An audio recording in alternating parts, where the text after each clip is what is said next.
Welcome back to the Monarch Podcast. My name is Daniel Lee, founder and CEO of the Monarch brand.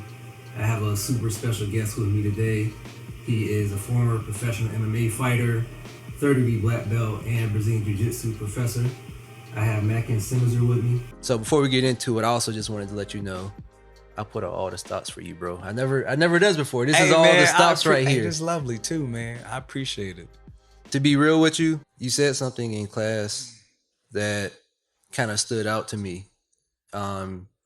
This was maybe a few weeks ago, and you had said, I don't train y'all to be blue belts or purple belts. Mm-hmm. I train y'all to be black belts. Absolutely. You know what I mean? And so, not that I didn't already, but it caused me to sort of reevaluate the way I do things. And so, I'm not new into podcasting, but when I think about what it is I want to do and where I want to go with it, I'm like, I want this to be my black belt podcast. Like, I might not do this every time, but this is where I want to go. You know what I mean?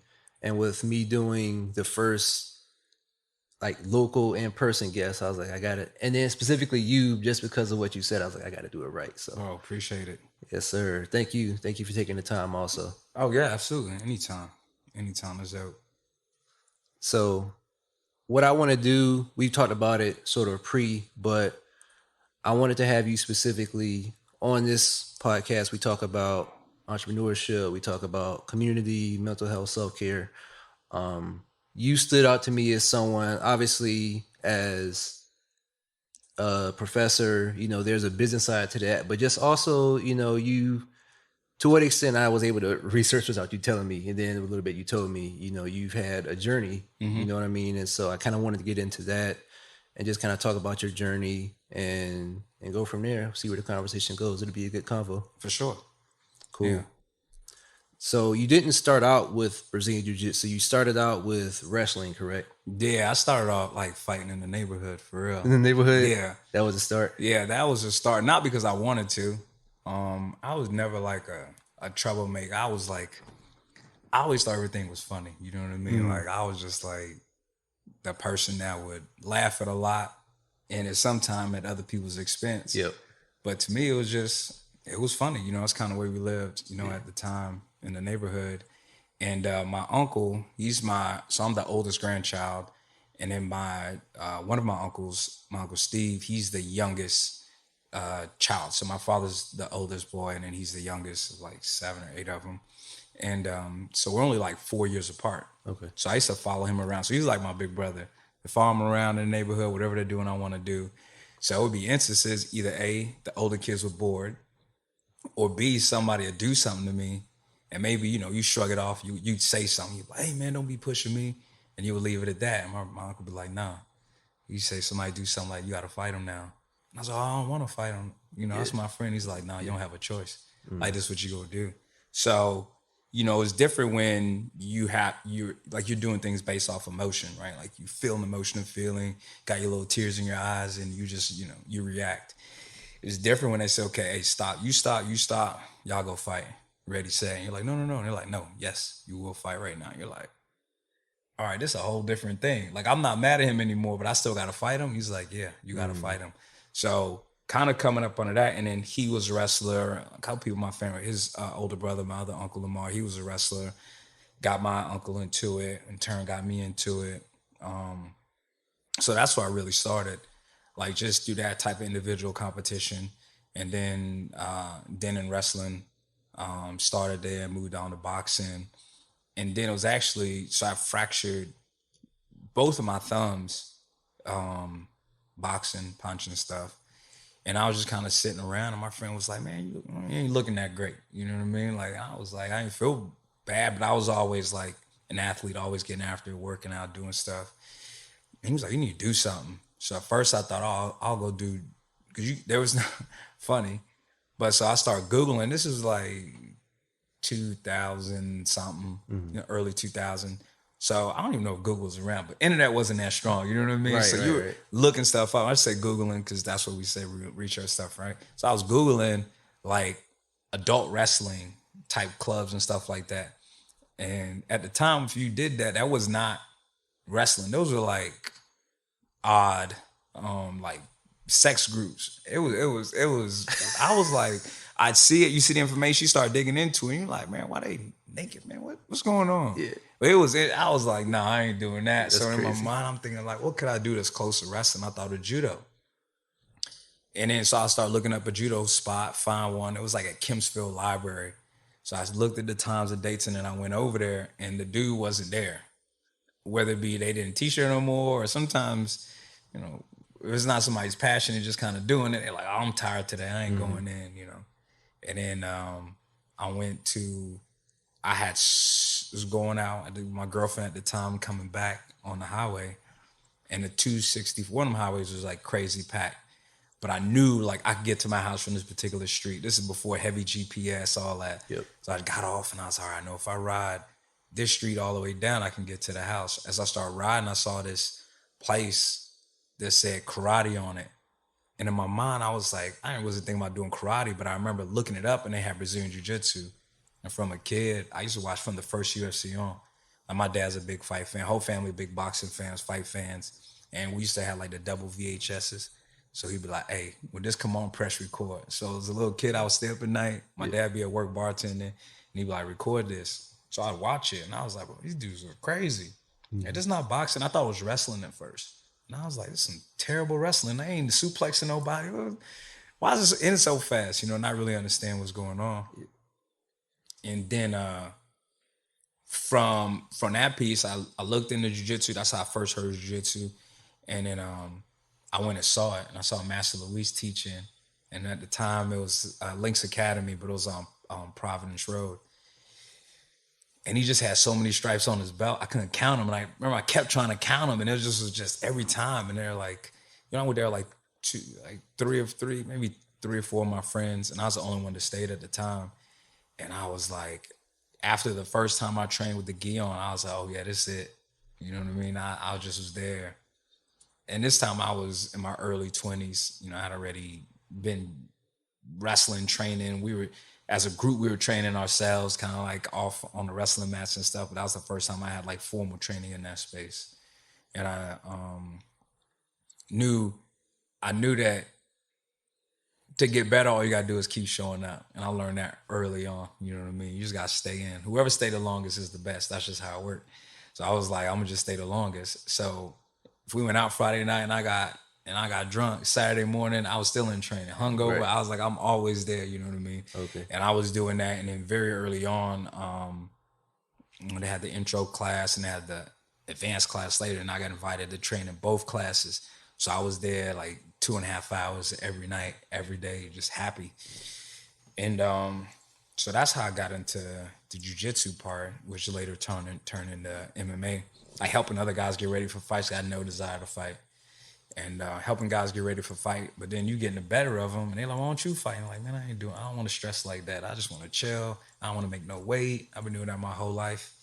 And then, people start asking you too many times, and they think you're scared. Or it feels like, they think you're scared. You think you're a punk. All right, bro, I'm going to do one. And then honestly, in my head, I was like, I'm going to just do one. Yep. Did the one, got the W. Then they're like, first thing people ask you after the fight is like, when's the next one? And I was like, I don't know. And you get back in the gym and people start bringing it to you like, oh, this is coming up. I was like, all right, one more. Then one more, turn to two more, turn to three more. Then you get that first little bit of money. I got I think it was like $300. Maybe it was $150 to show, $150 to win or something like that. Maybe 300. I blew all the money that night at the after party. And then I was like, dang, I ain't got no money. So then after that, 600. You like, okay. Then I had enough money. I was like, okay, go mom, here go a couple. Grandma, here go a couple. Then it was like, then dudes, we're going to fight for this one. I was like, I want 1,200. And he was like, okay. Then I was like, and they're paying you in cash. So you got 2,400. I'm like, oh, okay. All right. Now we doing something. So then after that, but for like that whole time, I wasn't really eager to fight.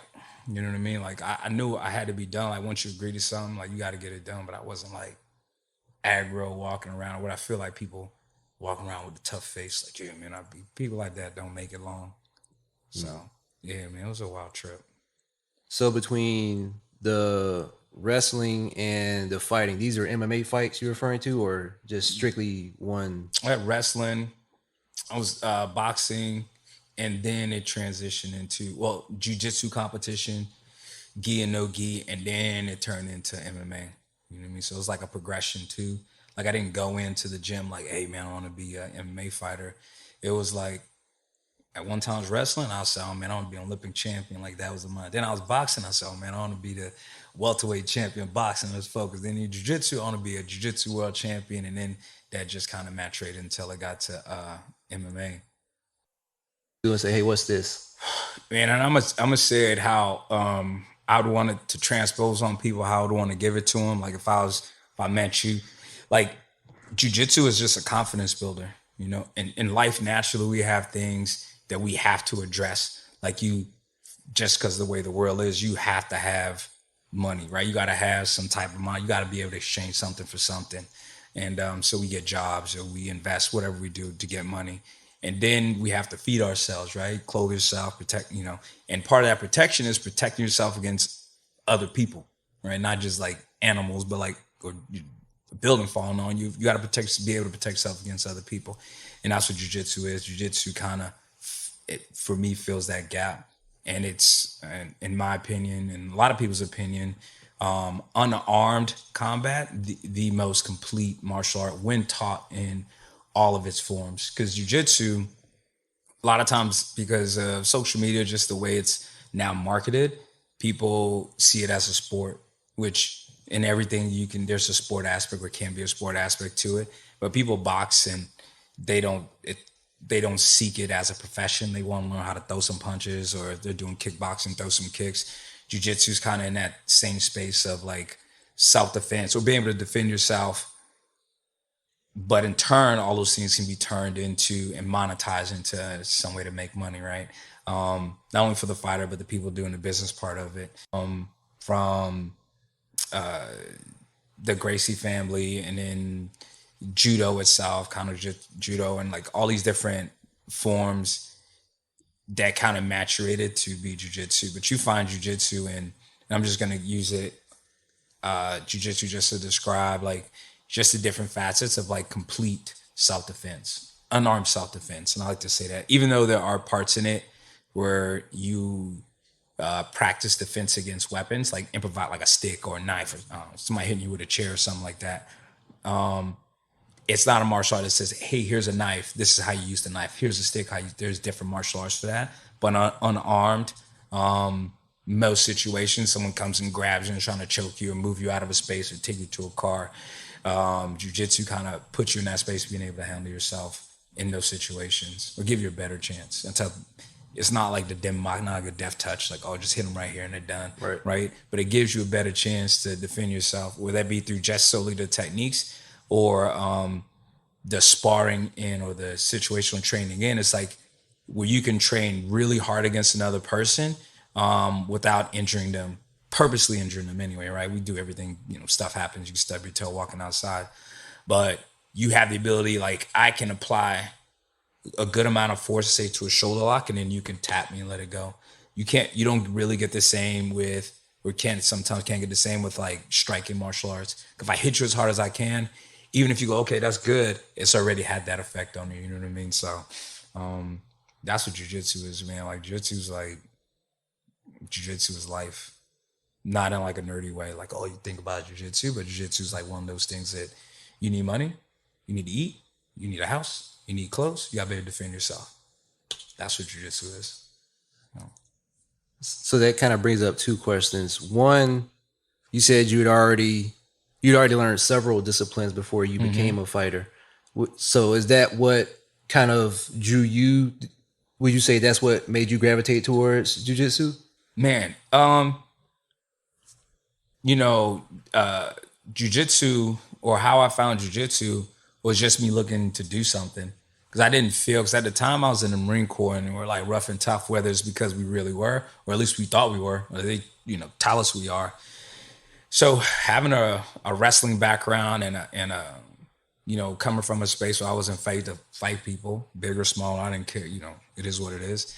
It kind of led me, or jiu-jitsu was brought to me. And then I just never been a quitter. Like I just, whether by fault or, you know, whether it aids me, I just can't quit. And sometimes I could back away from some stuff, right? But I could just never like go in a room, get beat up, and then just be like, I ain't gonna show up the next day, right? And then maybe it's my mind. I'd be like, oh man, they gonna think I'm a punk. You're like, man, you never gonna see those people again. I was like, I don't care.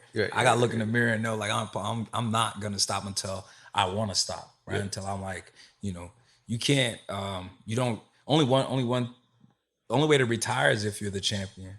Everybody else just quits, right? Like, oh, I retired from MMA. Like, were you the champ? Like, no, then you just quit. That's the only way you can retire is to be number one. You know, you gotta have that number one headband, like Afro Samurai. That person can retire. Everybody else just quits, right? And I was like, I'm not gonna quit. That's not. You quit once, you quit again. You quit twice, you go quit 3 times, and you're just a quitter. You know what I mean? And people like, oh, you know, can take it as like braggadocious, like I'm not a quitter. But like just in life, man, like life ain't easy. You know what I mean? It's not a cakewalk. It's not horrendous, but it's not like the things you want are not going to be easy because it is a competitive space. You know what I mean? Like there's only so much, and there's so many more people. You know what I mean? In the world that can actually have, and you're gonna have to compete to eat. You got to compete. You know, we take it for granted because we got lights and this and that. We go to some spaces. You go in their grocery store and it's like 3 cans. Mm-hmm. Who go get it, right? Like, I want a can. You mean, can I get a can? I probably won't even want the can, to be honest. I'll probably be like, bro, let me get a couple seeds and I'm gonna go plant my own. Right. You know what I mean? But that's the idea. So when it comes to the fighting part or like getting into jiu-jitsu or like what one led to the other, I think it was just a maturation of like how I was living my life at the time, which led me to jiu-jitsu. And then that was just a catalyst. And then because I found that, I was able to do the other things. Like if it wasn't for jiu-jitsu, I'd be all right. I would just be doing something different. But like jiu-jitsu makes you like, I won't say it's a superpower, but a great confidence builder in that, you know, it's like having a great investment. I don't say a great job because I could be taken away. Having great investments, you don't have to worry about money. You're not worried about money. Or you have jiu-jitsu, you know, for the most part, like you don't have to worry about your safety like that. You know, you call it like what ladies say, male privilege. Mm-hmm. I didn't know male privilege. Male privilege is real, and it's different type. It's very real because we're both males and we don't think about it. But if we're in a space where we feel, and I guess over time you would grow, but like vulnerable in spaces. Like I don't walk around and, oh man, it's dark outside. Let me think about. Sometimes you're aware because you ain't trying to get got. You're not going to be go standing there, right. Be sitting in your car with the lights on, with the doors unlocked. You know what I mean? You're like, I'm not a fool. But at the same time, when I walk to my car, you know, yeah, my head's on the so I'm being mindful, but I ain't worried about like, oh man, I got to go over here. I got to go over there. You know, there's women that, or I don't have a, you know, the thing on the phone where you share your location constantly. I have daughters. They share their locations amongst each other constantly. I'm like, why you do that? She's like, well, somebody try to kidnap me. And I'm like, I ain't never think about nobody trying to kidnap me. You know what I mean? Right. So it gives you that kind of like, oh, you ain't got to think. That's what jiu-jitsu does. It gives you that, like, that part you're not thinking about anymore, right? It kind of can squash that part and you could devote your energy that you may be allocating to that to, you know, something different. So. Yeah. So you kind of answered the what already. Mm-hmm. My question was going to be, if someone were to come to you brand new and say, I want to learn how to defend myself, what would you suggest? But in terms of the why, how would you describe that to someone? And what I mean is, so I've been in, let's say, martial arts for about 2 years now myself. Mm-hmm. And so if someone were to come to me, you know, I post a little video of me hitting pads or something on Instagram or something. And someone comes to me and says, I want to get into self-defense so I can learn how to defend myself. 10 times out of 10, they're either going to point to boxing or kickboxing. Yep. Or maybe something else, but I've never heard, out of, let's say, the 5 people that's asked me, I never heard someone say BJJ. Mm-hmm. And with respect to all the other ways of self-defense, because, you know, they're all valid too, why would you point someone towards that? If that is the one you would, I'm assuming a little bit, but I'm assuming. Yeah, absolutely. Physical makeup, you know what I mean? Like, if I was in a room or in a space and I think I weigh like 175-ish right now, right? So I'm like 5'9", 175. And if I was in a NFL locker room and that was my environment, like my constant day-to-day environment, obviously I'd be if the smallest person in the room, right? One reason I don't play football. The smallest person in the room. And now in that room, if we're gonna be, somebody say, hey, Mary, that's my locker. Me just going like, no, bro, that's my locker. Now I go stop them from taking my locker, right? If I go to throw punches with this person, even if I get them good, if we go 1-for-1, I'm probably not getting up on the better end of the stick. You know what I'm saying? Unless you obviously are trained and you can exude tremendous force and understand that no matter how tough you are, there's a 1-to-1. Like if somebody fight me, whatever percent, like you got one chance. You got to hit me, and then that's it. Right? You got one chance, right? I have so many chances. Like if you hit me and I don't fall on the ground, and I get to grab you, right, or get the opportunity to hit you back, it's gonna be real bad. You know what I mean? Like, and it's not me just talking. It's like I can say that not through arrogance, but through confidence in my training, things I display on a day-to-day basis. I was sparring with some gorillas on Thursday. You know what I mean? Like, and I was handling my business. So it's when you take people and they don't know about jiu-jitsu because it may not be popular in their sphere, in their circle. And then sometimes jiu-jitsu guys forget that. They're like, oh man, everybody knows. It's like, no, bro, like you're in this very small bubble, right? People don't know that when if I were to watch, let's say, a guy come in there, just a regular dude, nothing, no extended background, and I put gloves on him, and then I put gloves on a smaller guy or on a teenager or on someone smaller, right? Someone smaller than that person. I said, okay, gloves on, ready, set, go. If that person doesn't have the intensity of the bigger person, maybe the other person hitting them, they'll cover up. But if that person has the intensity and the will to continue to fight, it can be very difficult for the smaller person, right? But when we talk about grappling, I see it all the time. Like I'll have let's say one of my female students, just for example, or one of my smaller male students, for example, you get a new guy come in, might have some muscles, done a couple push-ups, you say, okay, situational sparring, all right, ready to go, roll. And I watch, and you'll watch the person that knows take advantage of the person that doesn't know, right? And that's like the secret of jiu-jitsu. Like I get to do this against people that are resisting at max power, and I get to keep practicing this and not get injured. I could come back in the next day and do it, the next day and do it, next day and do it. You can't spar every day, or you shouldn't spar every day. It's bad for the body. People are like, oh man, da-da. I'm like, bro, it's bad. As a professional who's done it for a long time, it's bad and it's not necessary. And you hear professionals now that tell you, especially the ones that are like coming out of that old school space, now to me, they're like, bro, I don't even spar anymore. Guys, I don't spar. I just hit my dude because they've already had enough sparring, right? And they're trying to preserve their bodies because they know they have the intensity, the will, and the technique to fight. When we just talk about self-defense, not marketing, not selling to people, things of that nature, jiu-jitsu is going to give you the best bang for your buck as far as like being able to defend yourself, not against somebody with a gun, though they have weapons disarmament. Somebody puts a gun, you give it up, right? Only time you don't give it up is if you 100% know or feel like you need to protect the people behind you. You got your kids behind you, your grandma, whatever, and you're like, bro, I ain't giving nothing up, right? Because you have to make a decision. Like, all right, today's the day. Either I'm gonna live and protect my family, or I'm gonna die. It's just one of those things. But they robbing you, like, yo, give me your watch. You like, bro, here, take it. Right. You gonna have one watch. You want her watch too? Like, maybe take that off. Hey, get a watch. Like, those aren't things you want to dispute. But like one-on-one self-defense, you'll be able to defend yourself or build confidence is gonna be in that jiu-jitsu space, and that's why I have a thing for watching, especially kids class, like the girls beat up the boys. I'm not anti-boy, obviously, right? But it's just, it really brings home like jiu-jitsu's power. Like it is for real. When you're not always going to find that in one of the striking martial arts. Plus, a lot of fights may start standing. And then, again, unless you have tremendous power to start knocking people out, which a lot of people don't. They think they do, they don't. A person that's aware, that's actually looking at you ready to fight, is probably going to end up in some type of clinch or grabbing type situation. As much as we glorify or highlight people that can knock people out with one, like an elbow or knee or a headbutt or whatever, you just don't find it a lot. It's just physically in the makeup. It takes a lot to it. It's a lot more than what you see. And it has nothing to do with how big your muscles are, stuff like that. It's the thing. So unless you're knocking people out on the regular, which in turn would mean you would have very bad training because people in the room get knocked out all the time, you can't bank on that.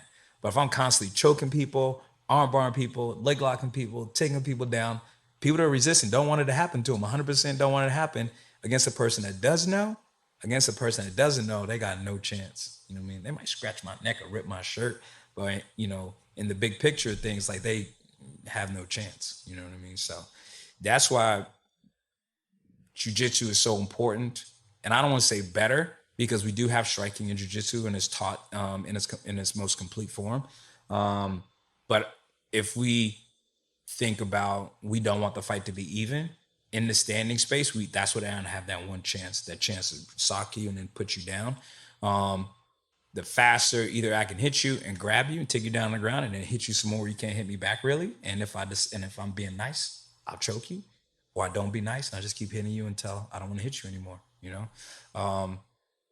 If we solely train the striking aspect, we don't have that other option, which is the more plentiful situation. Like that's gonna happen more than not. That's like the power of jiu-jitsu, or I don't want to say, because I hate to say it, because people get all like, one's martial art better than the other martial art. Yeah. I'm like, no, that's not the case. Just one of them is more, I could say this, more practical for most people, right? Obviously we have the outliers, but more practical for most people. Even when we see those, I think our biggest case study spot would be combat sports, right? MMA, boxing, that's what we see the most. And in the only realm, MMA, that you have the option to do either, right? Or all. When those things are exuded and we see, oh man, this striker, look at him, man, look at all strike. You don't understand, like that person, if they're at the top, have an extensive understanding of grappling. Whether that be to be able, because the other person has the option, either try to take them to the ground or take them in control or take them, try to finish the fight. They have to be well versed in the other aspects. Those that we see not well versed in the other aspect always get finished, like almost like 100%. If you're a grappler, and you can't strike, there's a good chance you can lose by a strike, right? Because you're not used to getting punched, and vice versa. If you're a striker and you're not used to grappling, so they're probably going to get taken down and submitted. You need all aspects. It's like being a basketball player and you can't dribble. It's like, bro, what you mean you can't dribble? Mm-hmm, mm-hmm. Like, I can't shoot free throws. There are some people like that. It's not good at shooting free throws. It's like, bro, you've been doing this for all your life. You can't make, this is the easiest part of the game. It's right. Like going like that from this far away. Like, yeah, bro, I'm just trash at it. And then you get Kobe. You need to practice, bro. You suck right there, practice. Do more than more, right? Oh, Kobe. That Mamba mentality type deal. Yeah. Yeah, if I boxed first, mm-hmm. So if you would have asked me maybe December of last year, I would have probably said something in the striking realm. 100%. But now I would agree with you. Reason being, I remember I was relatively early, maybe 10 months into boxing. Mm-hmm. And I sparred this amateur fighter. He probably walks around at 150, 155. I was about 210 at the time. And I quote unquote won that sparring match. Mm-hmm. And I wasn't the better fighter than him by any means, but I realized that his punches didn't hurt. Mm-hmm. That person, he was clocking me, but I was like, oh, I could do this. Yeah. Like if I can take this and get inside, then I will assert myself. You Absolutely. Know what I mean? So in a street scenario, even if that person is smaller, even if they hit them with their best shot, if that person gets hands on them, mm-hmm. even if they don't have the formal training, more than likely that person is going to have the better advantage over that Absolutely. Person. So the way I see it now, having practiced boxing, Muay Thai, Jiu-Jitsu, mm-hmm. is if somebody gets inside, now I have the advantage because they might not have the training, and either they're bigger than me, I have the training. Mm-hmm. And so I would know how to do it. And I'm in the real life scenario several times a week mm-hmm. during situational sparring. Absolutely. And also to your point, I would spar boxing maybe once every other week. Not that I was trying to do anything with it, but 2, 3, 4 times a week I could spar Brazilian Jiu-Jitsu and get up and do it again. Yep. And, I'm going 100%, but nobody's getting hurt. That's a good one. I got a question to ask you. So obviously during your time of situational sparring and, the look test, right? So you spar people, we have to make a personal assessment of ourselves and then other people. We're doing that all the time. Our nonverbals. So when you've probably seen some like, man, that dude big. Like that dude got some thick shoulders, thick this.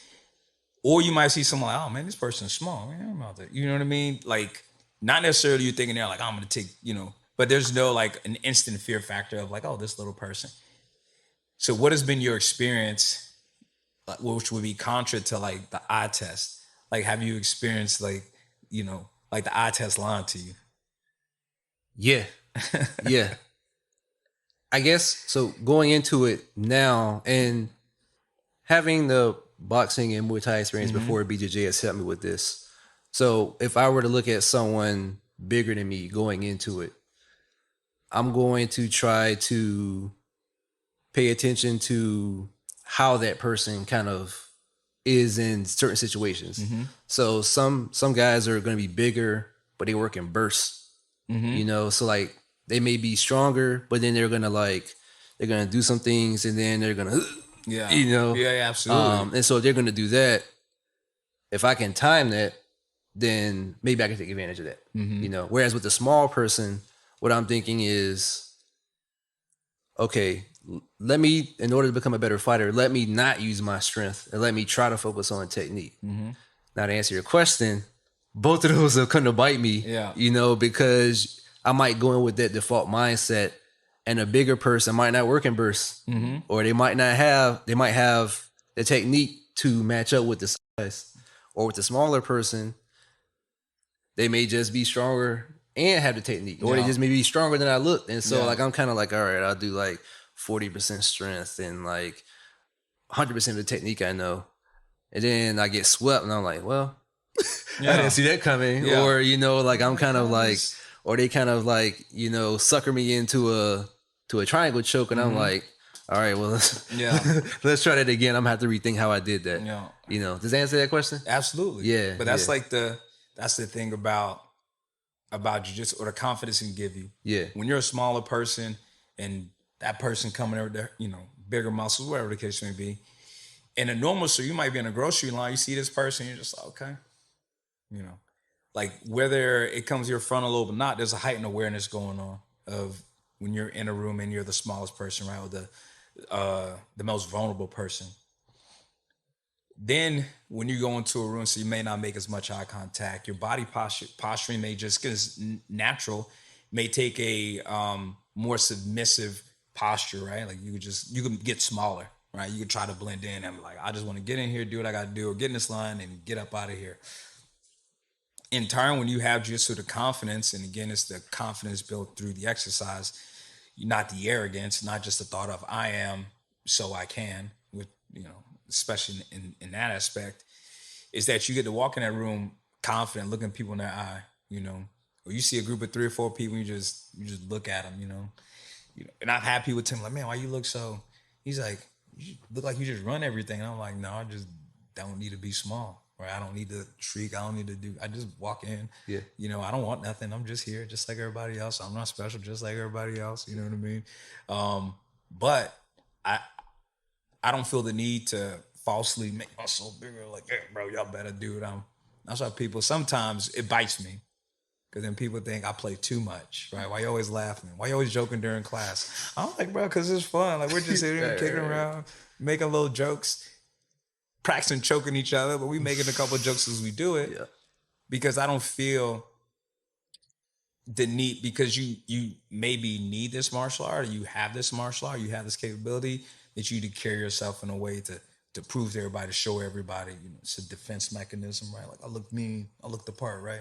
I got my muscles up to here. I got a, big old tattoo right here. Let you know not to mess with me.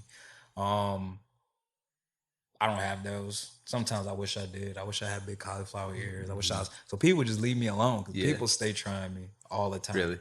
And it's like running to I don't want to say run into a brick wall, but it's like running into a really bad dog. Like, you thought dog was gonna run away, and that dog looking at you like, bro, I will bite you, right? Like, so I think like when you get to experience that on both ends, you understand, one, that I'm capable of doing what I need to do and handle myself against these bigger people. But two, I need to respect these smaller people because I don't know what they know. Right? I don't know. You be over there thinking, and then next thing you know, you tapping. And then just because of the mechanics of the training, like they mercifully let you go. Obviously, we're supposed to let you go, right? By choking you, hey, bro, we training, we all good here. But let's say if they wasn't all good, it's a different situation. That little itty bitty person just decided not, or in that case, they're in a situation where they don't feel comfortable letting go of the person, and they could just render them unconscious, then let them go to make sure they can escape, protect their family, whatever the case may be. That's like that part of jiu-jitsu too, right? And it's the reality that you've been exposed to. I obviously have been exposed to, that we learn to respect everybody in the space. Absolutely. Big, small, oh, you look like you're in shape, you like you're not in shape. Look, anybody gets you. Yep. Anybody could really, in real life, get you, So you don't have that, like, I'm bigger than everybody, I could just punch them in the head. Maybe, okay? Right. Or maybe they punch you in the head and you fall down, right? So you don't know what's going to happen. That's my favorite part of jiu-jitsu. Yeah, for sure. Now, we talked about you fighting a little bit.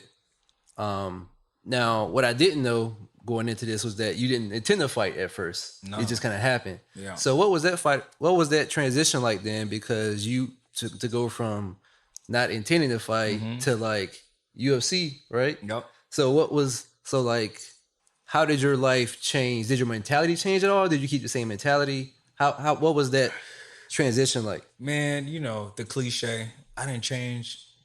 I say I didn't change, the people around me change. But it's not they change, it's they treat you different. And I hated that. I really didn't like it. Like I just wanted to train for me. I just thought it was like, you have to give yourself to something, give your energy to something. And that's what I decided to give my energy to. And it started to kind of progress almost to the point where it was like, you have a gathering with your friends. It's like, oh, well, if I fight, we got an after party and everybody gets to celebrate, everybody be happy.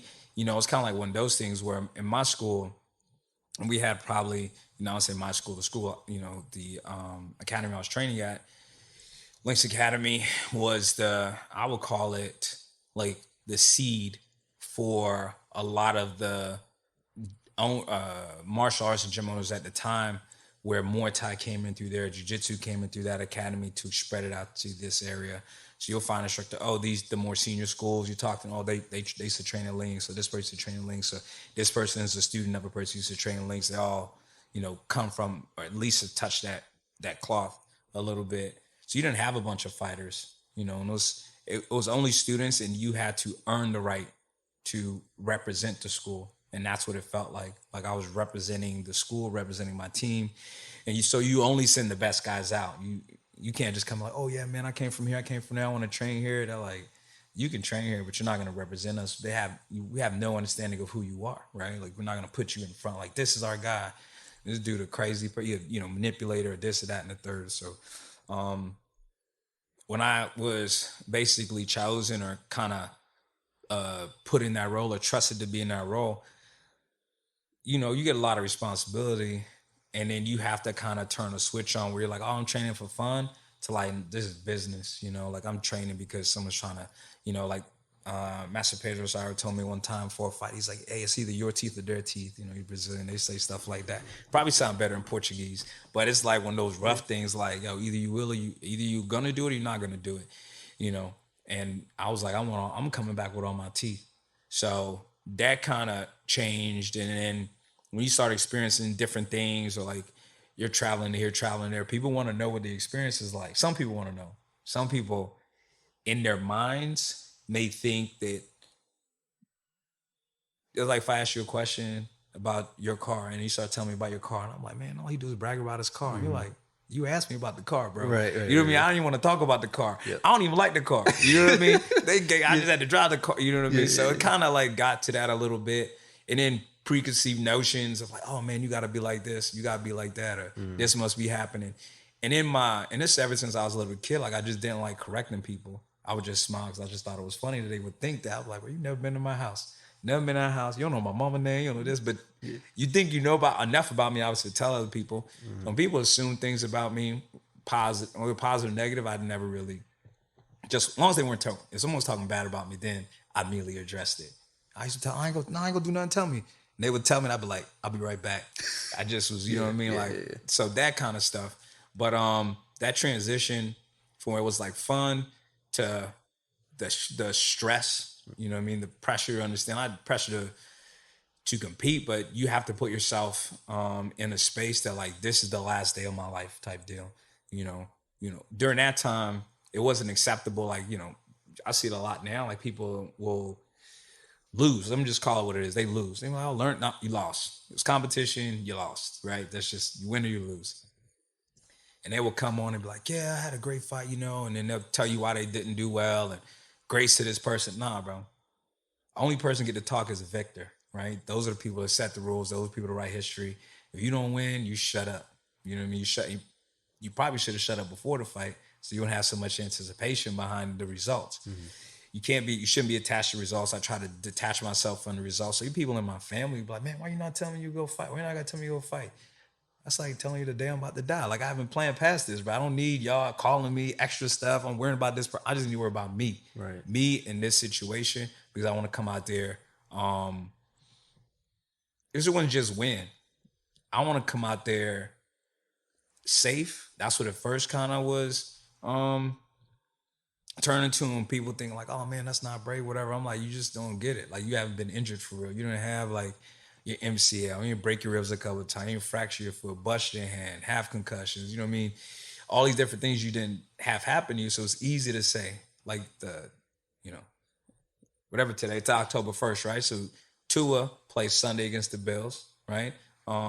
Quarterback for Miami Dolphins, you got a concussion in there. They let him play again against the Bengals Thursday, right? And now we don't know what's gonna happen. You got another knocked out unconscious this time.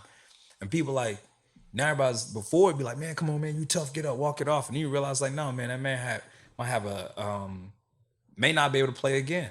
What may just seem like a simple concussion can be bleeding on the brain. Mm-hmm. You see, you do the boxing thing, you see fighters dying. Yeah. Not no crazy big old hit, like just an accumulation of the train, accumulation of the trauma that you that can happen to you. Like, this is not for play, man. Like, these dudes not playing with you. Mm-hmm. They're not out here messing around. You're trying to hurt somebody.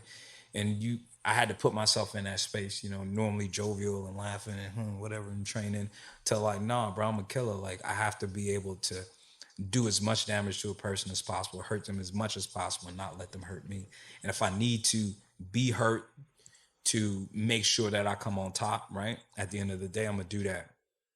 And so that aspect of it, like, it wasn't that great, It was cool. The after party was always cool. I tell people like, the functions was cool, but like during it, like, it wasn't nothing cool about it, man. I didn't need like people to look at me and be like praising me and hold me up. And, I got a family, I got a family to love on me like that. I was asked one time during the interview, like trying to do a build up for the fight. And I was talking a lot like this. And the guy was like, stops the thing. He goes like, do you love fighting? Do you love? And I said, no, I don't love fighting. I love my family. I said, I love my life. I said, but I do not love fighting, bro. Like, this is just a conduit to me making money, I guess, at that time. I really, kind of in my mind, I was like, how can, you're an entrepreneur. How can I make more money than I'm making now? You got to go do something extra, right? You can't go cry nobody. You got to do, and that was my extra at the time. It wasn't my intention, but that's how it kind of worked out. So I was like, nah, bro. And then after a while, I was like, all right, give you whatever you like. I'm going to rip his head off and, break his face. Yeah. And he's like, mark it. And you're like, all right, cool. We done? Can I leave now, bro? Yeah. So the fighting part, like transition to just like chilling, training, to having to be a competitor and a fighter was difficult. And it's probably the reason I have a hard time training guys. Like, I don't really train people anymore because it's like the seriousness I took it is the seriousness I expect them to put into it. And a lot of times that means sacrifice, a lot of sacrifice. I didn't go to my sister's wedding, miss, I think, graduations, birthdays, all that stuff. Because I was like, I knew every day I missed, every day I wasn't training was an advantage that person may have against me. I didn't believe I was good because I was who I was. I'm my mother's child. Like, no, but whoever puts in the most work deserves to win.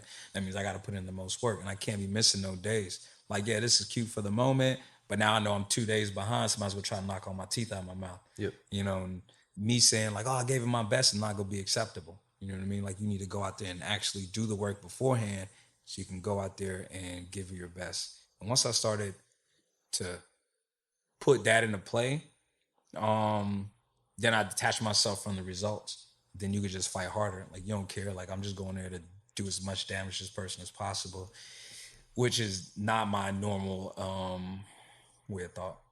You know what I mean? So that kind of, you know, yeah, it wasn't nothing glamorous or glorious. Like, it wasn't cool. But it was a necessity at the time. Yeah. Yeah. Yeah. I appreciate you sharing that, because I don't think people really understand that, or even just the general combat of it, you know, especially now with social media, for example, where you only see like the highlight tapes and sort of like a particular move or particular combos on the pads or All something the like sexy that. Stuff, yeah. And even just the pain of everyday training. A lot of people that don't do that don't understand that. Like, as much as I enjoy, you know, jiu-jitsu and stuff like that, I'm sore right now in places that I've never been sore before in the first 35 years of my life. Yeah. And to do that, but then also not only have to do it, but to do it to feed your family, you have no choice but to get in a different zone. And some people embrace that. Yeah. You know, and I think that people look at the people that embrace it and kind of copy and paste it on everybody who fights. But everybody who fights does it for their own particular reasons. Yeah. You know, so I appreciate you sharing that. 100%. But did you immediately transition from fighter to sort of training others, or was there like a... Yeah, there was a little gray where I was still kind of competing in jiu-jitsu tournaments. So it's like doing jiu-jitsu at that point. But then I was presented with the opportunity to run a school or run a team or, you know, be the head of a team. And I took that opportunity.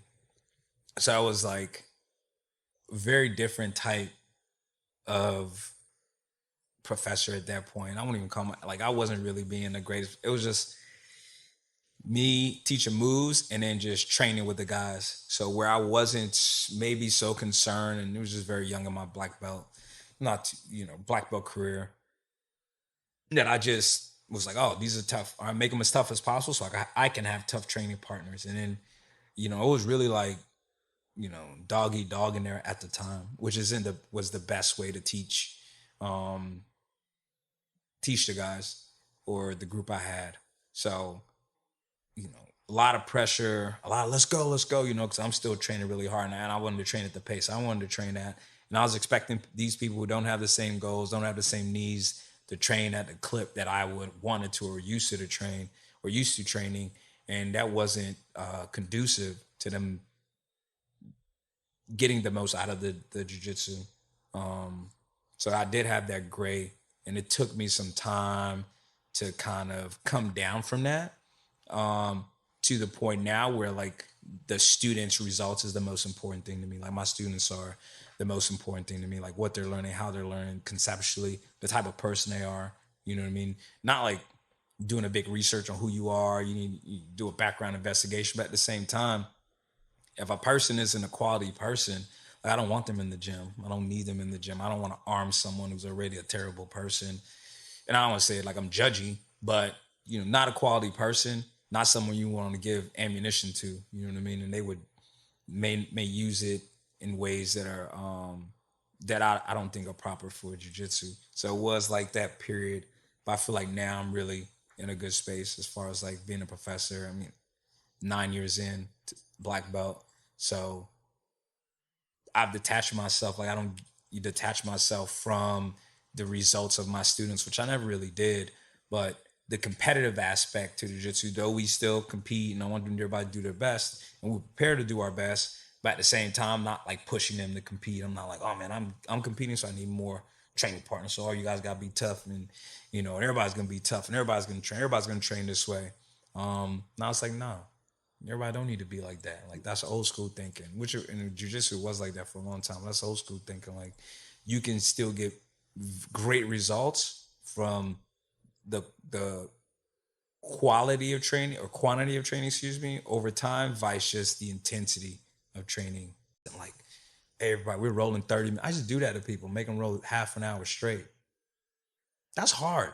You know Very what I mean? hard. That's hard, man. Yeah. We do situational sparring, like the accumulation has 10 minutes, right? It was a small break and then, all right, man, we done. If you want to stay, you want to roll after, cool.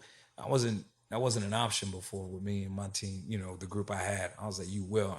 New person, no, oh, your first day, cool. You will train with so-and-so, 30 minutes. Like, bro, like thinking about it now is like, what in the world was I thinking? Yeah. But, you know, I learned from those experiences. So it was definitely some growing pains in the beginning. Sure. So that opportunity you were presented with, was that like your own thing, or you were under another school at the time? Yeah, I was with Lynx Academy, Okay. and I had retired, and I was going to college. I was going to Virginia Wesleyan. I was majoring in business, and my manager was still calling me like, "Hey, man, you want to fight?" And I was like, "Nah, bro." Because in my mind, I was already kind of done with fighting, but I was doing it because it was still an opportunity. I don't know. I just didn't want to say no. You know what I mean? I still had fire in my belly for it. So I was like, I still want to do it. But I just didn't get any points. I didn't care if people thought I was tough. I didn't that stuff was not on my radar at the time. So I didn't, and it wasn't like a money thing. You know, everybody wants to be compensated for their work. Like you're not finna eat all, like you're not finna eat off me for free. We got to break some kind of bread. We got to come to some agreement. So when I had the opportunity to kind of like chill on the fighting, because I was still working. I worked the whole time. That's what people, when they go fund me, they're like, "Hey man, I got determined." I'm like, "Go get a job, bro. Drive Uber and go back. Do what you got to do, man. Like, I'm not here to pay for you. You got to pay for yourself. Like, that's a part of it."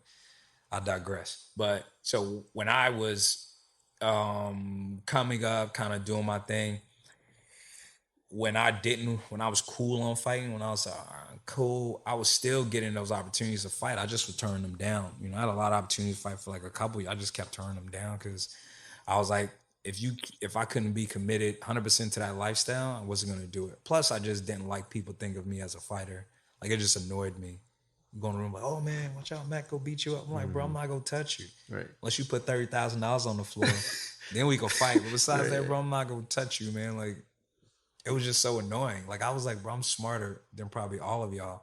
That was probably some arrogance, 100% arrogance. I don't even know these people like that. But I know I can hang with you. You know what I mean? Like, I went to school too. You know what I'm saying? So, but, you know, in today's society, you're not respected unless you like waving around your diploma from the college and got the major that you don't use. You know, people be like, "Oh man, I went to this school." And you're like, "Oh, you must be a better person than me because you went to Brown." And you're like, "Nah, you dumb too," right? Depends on the subject. Whatever we talking about. I have doctors, engineers, accountants, all type of people as my students. And in that space, I'm the PhD, triple D, OG. I'm the subject matter expert. You know what I mean? So when you say, is this person smarter than this person? It's like, depends what we're talking about, right? In that space, I'm the smartest person. That's why I'm in charge. It doesn't mean, and then eventually they'll be as smart or smarter than me, and then they'll be in charge. They'll lead the way. You know what I mean? So that's when I went to school. When I started to go to school, that's what kind of separated me, or made me feel more comfortable in my own skin, I should say, with like being in the room with people and having a conversation. Be like, "Oh, I went to," like, "Oh man, don't be, you know, this guy or that guy," and I'm like, "No, I went to school too. Whatever, all that stuff you did, I did that too." So it was a real push for myself to go to college. And that was a 4-year. It wasn't no like online, no disrespect to the onlines or like, "Hey bro, get your degree in like 12 months. No, bro, I went to school every day for 4 years. You know what I'm saying? Took all this, it was rough. Happy to be done with it. But I got presented to a guy. I knew he was a sponsor of mine. You know, he passed away, Joe DiGiulio. He was the man. Everybody knew him. He was the man. And he was like majority owner. I'm like an investor in the school. And then he offered me the opportunity to run a jiu-jitsu program. You know, like things happen. So like when I really think about it, I probably shouldn't have done it. But, you know, once you step off the porch, you stepped off the porch. You know what I mean? Once you step off the ledge, you either go fall to the ground or you go fly. It ain't like, oh man, I should never. It don't matter no more. You falling. You better. So I had to, do my thing for that, and that was another solidifying fact why I was like, I can't be a fighter. I'm still in school, my last year or 2 years of school. I have I don't want to say a business because it's already a business kind of in play. I kind of interjected myself. Yeah, it was my last year of school because I was finishing my business degree. I won't say business degree, but my undergrad in business. So that's how I kind of fell into the fold of starting to teach when it wasn't really my intention at first. It just kind of got pushed in that direction and I had to make the best of it. And then that's how I end up getting to the House of Muay Thai. I just had a block where I wasn't working, wasn't teaching, and I knew one of the guys that was a big part of getting that whole school started. And I spoke to him, and then set up a meeting with Jake, and then me and Jake talked, and he was with it. So we went in, put in a little program, and got like 2-3 students, and you're just like, if we got more than one, we got a group, we got to train, and kind of built it up from there to having the success of the team we have now. It was definitely it wasn't my intention. But you got to make the best of it, I guess. For sure. So from a business standpoint, when you were ready to kind of, because when I talked to you at one point, this was probably like the first time we like met, like so early this year. Because I was familiar with the house. Yep. And you had kind of communicated, element is you with the control of teaching jiu-jitsu, like different levels of it and having a space, both from a actual space, geographical standpoint, but also just like the time as well to teach the way you wanted to teach it. Mm-hmm. Would you say that kind of having a taste of those previous experiences made you want to do that, or no? Not made me not want to do it. Made me more comfortable doing it. It's just experiencing the space. Like you work at a camera shop, you learn good about cameras, and then you work in the register, and you're like, okay, and then you have the resources, the confidence, and the ability. You think, hey, I could run one too, and then or I could run one more like how I would want to run it. And then, you take the leap or whatever, or you can focus on a segment of, and then you take the leap. So it was more that. It wasn't, like, oh man, they're doing something great. I could copy this mile and do it somewhere else.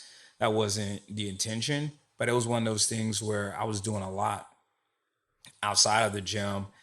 And I was like, man, I need something closer to my house. And then the pandemic hit. I had eyes on that space, then the pandemic hit, and then we started coming off of that. And I was like, okay, this is a good time to make that commitment. And so I made it. I know, like, because I was at the house for so long, one part is like people think I only teach jiu-jitsu. And I always think that's funny. I'm like, bro, but that is my responsibility in this space, at the time, was if I had a tier of like, because I do weapons instruction also with the military guys. I've done that the most. Then I've taught more kickboxing classes and I've done jiu-jitsu classes. And I've been teaching jiu-jitsu for solely jiu-jitsu. No, I've been teaching since blue belt. So that can just tell you like numbers wise or my level of experience in things. But people see you only with the gi, so they think, oh, he's just a jiu-jitsu guy. And I'm like, no, it's not very much, not just a jiu-jitsu guy. I teach top boxing classes, MMA classes every week. That's not my responsibility in this space, right. So I just focus on this, Yeah. And so it was just like all the late nights, and then I had very early mornings. I was like, man, I gotta do something to, one, take advantage of a gap I saw, right, which is a part of business. There was a problem, and I was like, I can fix this problem, and a need, things a need for just self-defense jiu-jitsu, and that space was open, relatively open, because it's smallish area. So that's why I opened the gym. But it was always in the understanding that we're still going to have our jiu-jitsu program, in Norfolk. But this allowed me just to have classes earlier, for example. So instead of having 3 8 p.m. classes, I can have 5, 6 p.m. classes, which just schedule wise just works out better for people that want to train jiu-jitsu. And then I can add in the pieces, like add in the pieces because there's just more time in we call like if you have a single mat gym, which means only one class can go at a time, like you have to block things different. I was in a gym that had a 2-mat system, which means you could run concurrent classes. But when you're in a 1-mat system, you're sharing space, like having a house, 1 bathroom. It's like, bro, you got to wait your turn. Right. Sometimes you're like, I wish I can get to it earlier, but you can't get too early because of the way the schedule falls. And that's why, one of the reasons why, I decided to open the other school, or the one I'm, currently teaching at now. Sure. From a business standpoint, how did you get to the point of determining, obviously, no pressure to go into any more details you don't want to, but just crunching the numbers, you know what I mean? Like, I'm gonna have to pay rent, I'm gonna have to pay the other professor, I'm gonna have to pay myself. How was that like part of the business degree? Was that like connections you'd already made? That's part of like the business degree and experience, because both my parents owned their own businesses, or like huge businesses. My mother had her own business, father had his business, and I used to help out in those spaces from like a very young age. So you understand, 2 things with business. They talk about this in the market, like, what is it? Buy low, sell high. Yep. They just repeat it. I don't know what the hell that really means, Yeah. right? If you're in the market for real, it's buy it high, buy it low. Just keep buying it. Just don't do nothing with it. That's how, whatever. But when you're exchanging like anything material, like anything you'd have to buy from wholesale, and now you need to come back and you have to sell it for a profit, or it's not worth your time. People like, it's not worth your time to buy for 5 and then sell for 5. You lost money, even though like 1-on-1 exchange, it's like you had to go get it. There's insurance, there's taxes, there's the chance you take of spending your money, you're not making the money back. Like, it's a lot of stuff that goes in. You're never gonna sell out totally. So you have to mark for covering those costs. So the first thing with a hustle is like, and especially not having a safety net, like I'm responsible for myself and other people, is number 1, you cannot start a business. You can only start a business with funds from the business. So like real estate, for example, I rent a home, like buy another rental property. The rental property I have has to fund that. The work I do myself, what I exchange my time for, that's my money. The gyms, what the gym makes or how the gym supports itself needs to be on the gym. What I'm going to do is take some of my money, or a little, well, not really, some of my money teaching at this one gym, and then I'm going to invest that money into a gym that needs to then grow and support itself. And if it cannot do that, I'm not going to compromise my way of living my life. Hey, Right. That business didn't work. We shut it down, and then maybe we try something else. I think people are afraid to do that, and or they don't have the options of doing that because they don't have just enough things going on, and especially today's aspect, we understand like having one source of income is like having no source of income. When anything happens, and then you out of gas, right? So you understand you got to have your hands in this and that and that, and those things need to support themselves. If you start a limited liability company, or you start whatever form of company you start, you need to understand like that company is yours. And then, depending how you have it set up, you might have an S corp or something. You work for the company. That means that company's money, all that stuff, that needs to stay over there, right? That's their money, and you work for them, which in turn is you, which sounds kind of crazy, but that's the way it is. And if you don't treat it like that, you're gonna mess it up. Right. Like we say, like just back on, like you can't mess up the re-up money. You can't spend the re-up money. You can't take all whatever you selling mangoes, and then you eat all the mangoes. Like, bro, you don't got no more mangoes, right? Like, Right. Or you get the money from the mango, instead of buying some more mangoes, you just spend all the money. Then you have nothing again, right? I'm gonna get 2 mangoes for me, and these other 80 I'm gonna sell. Okay, cool. But you can't, dip in both. You can't do both at the same time, or it doesn't last very long. So the business part was that needs to, I'm gonna invest in that, and then it needs to be able to sustain itself, and luckily, just time and luck, whatever you want to call it, that's how I looked at that when I was doing the math. Number 1, how much am I gonna have to invest in this? How long is it gonna turn to get my money back? You know what I mean? Like Master P say, I ain't never put no money out. I ain't think I was gonna get back. It's bad business. How long is it gonna take me to get my money back? How long I think it's gonna take to get my money back first? Then it's okay, how much is rent gonna be over time? How much insurance is gonna be? How much is utilities gonna be? How much is advertising gonna be? Marketing, like, I still got the notepad. I have a funny saying. I have like, the big yellow things. And I think it was during the pandemic or something. And I took a picture of it because I had an idea. And I took a picture of it and it said something to the effect like, every time I pull this notepad out, like I make more money. You know what I mean? Like, not like money is the, the essence of life, but it's just like keeping score. If I ain't got nothing else to do, and it's not in a competitive way, because obviously you never gonna have the most money, right? It's in a way like I can take my ideas and I can put them in a space, and then my ideas can generate this. You know what I mean? Like, that's like the coolest. That's why, and that is one of the reasons I started the school, because artistically I have a view of how I want things to look, how I think they could run. I'm like, man, I wonder if I can. And I've always been like that as a kid. I thought I was gonna be an engineer when I was growing up. Because I just like to see how things work. I'm like, oh man, this microphone, I'll take the whole microphone apart. You know what I mean? I was notorious for that. Taking the batteries out of everything. My mom bought me a whole bunch of toys, bought my sister toys. I used to, how's that thing talking? I'll take that thing in with a screwdriver, undo it.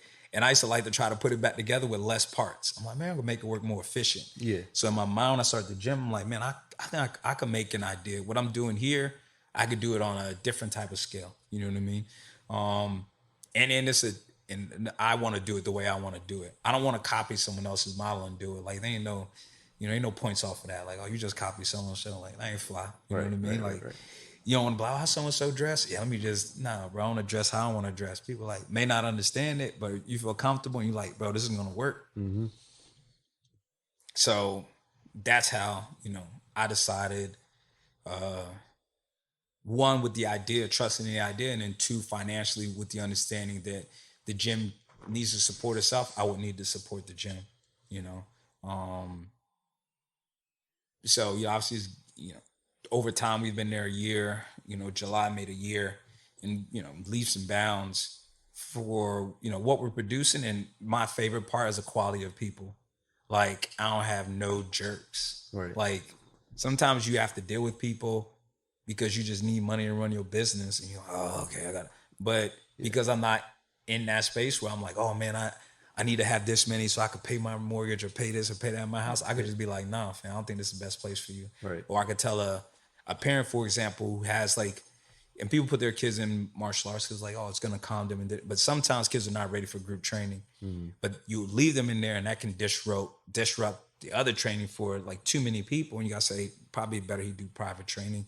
Like, the group training not gonna work. But if you needed those people no matter what, you would say whatever you need to do whatever you need to do. And I feel like compromise, I'm gonna say your honor, but what you thought your idea was gonna be.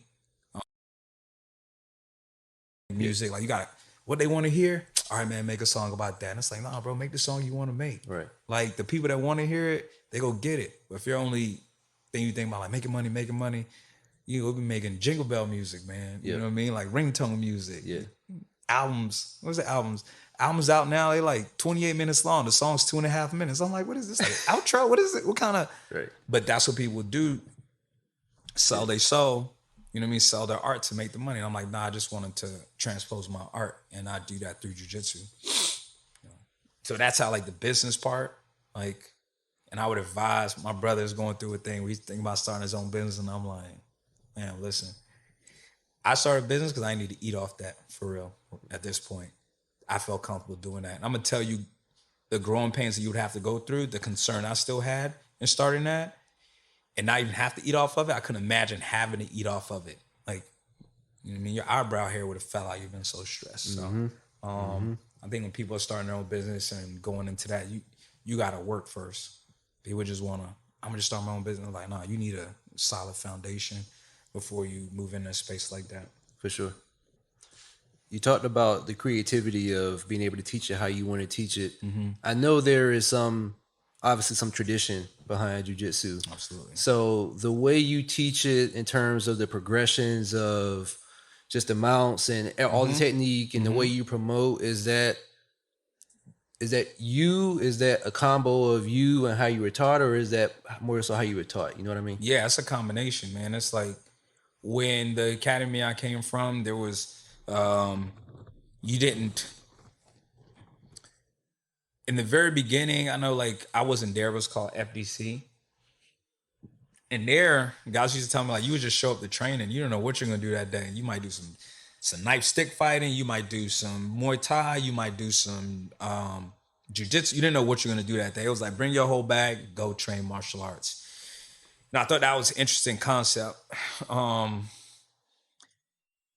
it made you complete, you know. And it was like, you know, in the way the doko, and it was like some of those spoke about like not having a favorite weapon, only training with the weapons that are suitable for the situation. Do not collect weapons. Just not like, so in the training, you can't say, you know, I have a short sword, and short sword is going to work for every situation, because it's not going to work for every situation. But you don't need 500 swords, right? You want to, because you need to be skilled relative to your environment to certain things. So I wanted to treat my academy like that. So when I went in, like, the best thing is saying, like, this is the way I want to do it. I think the idea of what I'm thinking about training, I can transpose that and then have it. Like, the fundamental curriculum, I wrote that for the military, like, back in 2007. And I was in charge of a project there. And I wrote that, and I was like, this is the most efficient way to teach jiu-jitsu, in my opinion.